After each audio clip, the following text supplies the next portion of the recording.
فنزاتي عسلاتي، يا رب تكونوا في احسن صحه واحسن حال. النهارده جايبه لكم وصفه خطيره كل اولادنا بيحبوها وبيموتوا فيها. هنعمل مع بعض البانيه يطلع معاكي مقرمش وطعمه يجنن. جايبه لك طريقه سهله وبسيطه وتتبيله مفيش اسهل من كده. هيطلع معاكي البانيه احلى من بتاع المطاعم. الكفر بتاعه ثابت وما بيقعش خالص، وكمان واخد لون ذهبي، وهقول لك سر اللون الذهبي ده ايه. يلا بينا نسمي بالرحمن ونصلي على النبي العدنان. نخش على الوصفه بتاعتنا بقلب جامد، بس ما تنسيش لايك وشير وسبسكرايب. اول حاجه هنسمي الله، ولازم اغسل البانيه كويس جدا، بنقعه لمده 10 دقائق كده في ليمون، وبعد كده بشطفه بالميه واسيبه في المصفى يتصفى خالص. بجيب كيس من اكياس السندوتشات وافتحه اتنين، وهبدا ادقدق البانيه عشان كله يكون سمك واحد، ولو في اي حاجه بيضه كده بشيلها بالسكينه.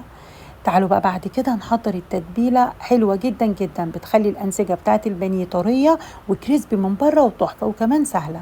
بنجيب كوبايه من الزبادي، معلقه كبيره من المستردة، والمستردة هنا السر اللي بيدي اللون وبيدي الطعم الخطير للبانيه. بنحط البهار من كل حاجه، معلقه بصل باودر، توم باودر، فلفل اسمر، كاري. الكاري بيدي لون وطعم حلو جدا، وطبعا الملح حسب الذوق. قلبي الكلام ده كله مع بعض، والتتبيله دي خطيره جدا، وطبعا ريحتها كانت ما شاء الله تحفه جدا جدا. هنجيب بقى البانيه وننقعه في التتبيله دي اقل حاجه 3 4 ساعات عشان ياخد من طعم التتبيله وطعم البهار. لو انت حابه تفرزيه هتفرزيه، هتحطيه في اطباق وتكيسيه، بس هتحطيه وهو مفرود، مش هنحطه كده وهو مكلكع في بعضه، لا، هتفرديه وتحطيه في اطباق وتكيسيه وتعينيه في الفريزر. قبل ما تستخدميه تطلعيه يفك، وبعد كده هتعملي له الكفر الخارجي اللي احنا هنعمله مع بعض دلوقتي. معايا دقيق ومعلقه كبيره من النشا، والنشا هنا اساسي جدا عشان البانيه يفضل معاكي كريسبي، ومعايا معلقه صغيره من الكركم عشان يدي لون دهبي حلو جدا. البهار اللي انت حطيتيه في التتبيله بتاعه البانيه هي اللي هتحطيها على الدقيق. قلبي كويس جدا، وبعد كده هنجيب بيضه وربع فنجان من الحليب، معلقه صغيره بالفلفل الاسمر، هنقلبهم كويس جدا. هنجيب البانيه نحطه على الدقيق، ولازم تضغطي عليه كويس جدا، وبعد كده ناخده نحطه في البيض والحليب، ونطلعه من البيض والحليب نحطه على البقسماط. اهم حاجه بقى تضغطي كويس قوي قوي قوي علشان القشره الخارجيه ما تقعش لما تيجي تقلي البانيه. بعد كده شايفين منظره عامل ازاي؟ ما شاء الله حلو جدا.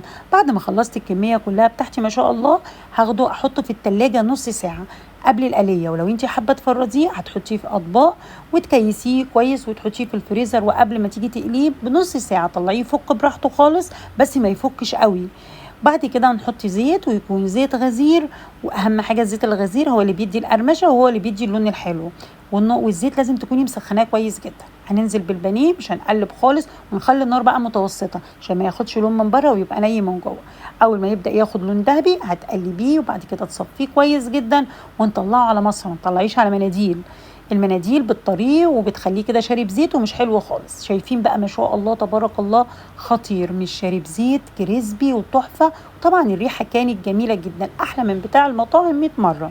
قدميه مع بطاطس مقليه زي ما انا عملت، قدميه مع مكرونه، قدميه مع رز وسلطه، براحتك خالص. اعمليه سندوتشات براحتك خالص. خفيف وجميل وتحفه التحفه. جربوه ان شاء الله، ان شاء الله يعجبكم. انا كده عملت اللي عليا، وقلت لك ازاي تعملي البانيه للولاد وتبسطيهم. انت كمان اعملي اللي عليكي، ولايك وشير وسبسكرايب وفعلي الجرس عشان يوصلك كل جديد. اشوفك في وصفه جديده ان شاء الله. السلام عليكم ورحمه الله.